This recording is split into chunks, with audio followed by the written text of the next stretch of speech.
BBC One, after singer Tori Amos talks about finding answers to some of life's big questions.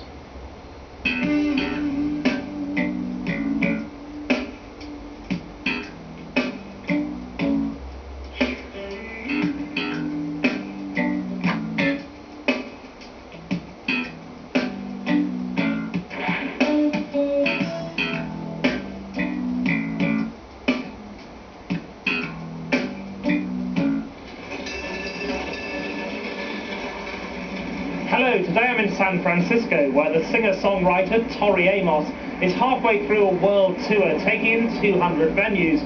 She's one of the 90s high priestesses of pop, famous not just for #1 hit albums such as Under the Pink, but for her distinctive personal philosophy, which leads fans to queue up after concerts to ask for her advice on their problems. God, sometimes you just don't come through.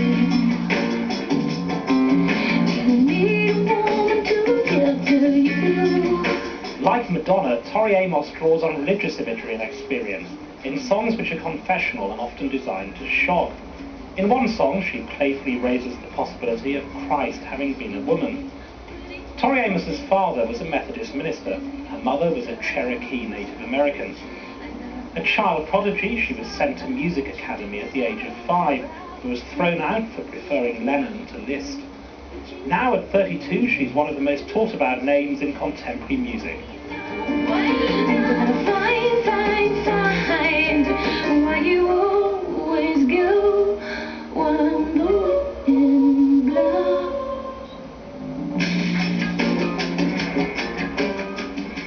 I was brought up in a really theological household, so everything was based upon Christian ideals, and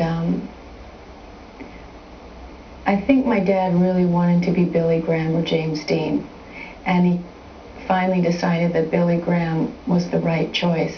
And I was much more akin to my grandfather, my mother's father, because he, being part Cherokee, was the one that would take me on walks a lot and say, "What do you see in this heap of dirt?"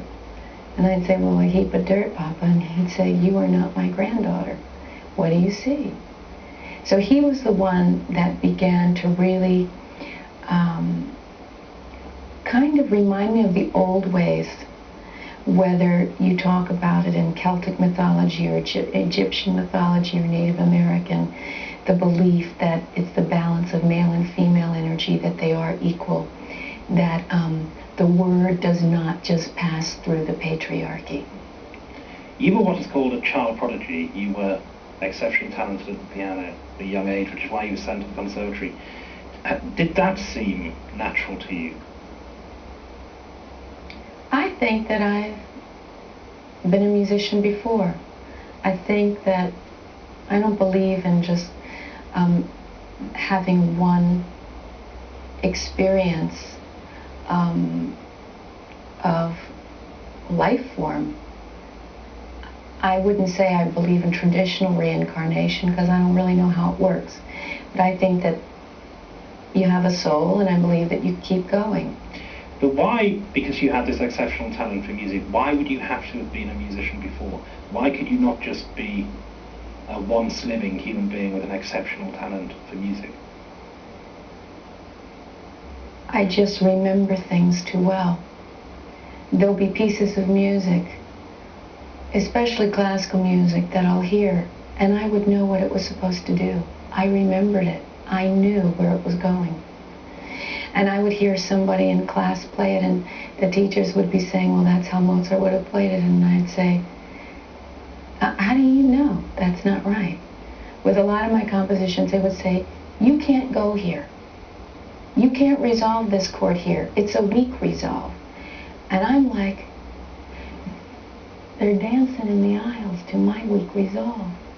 So I guess the weak resolve is the choice then for me. Have you then made your own rules, or are there rules in society, any religious rules that you accept? I think there are a few basic rules, and I don't know where they come from. When I talk to different medicine women, they seem to believe this also, which is honor yourself, honor somebody else, and to me that's very basic.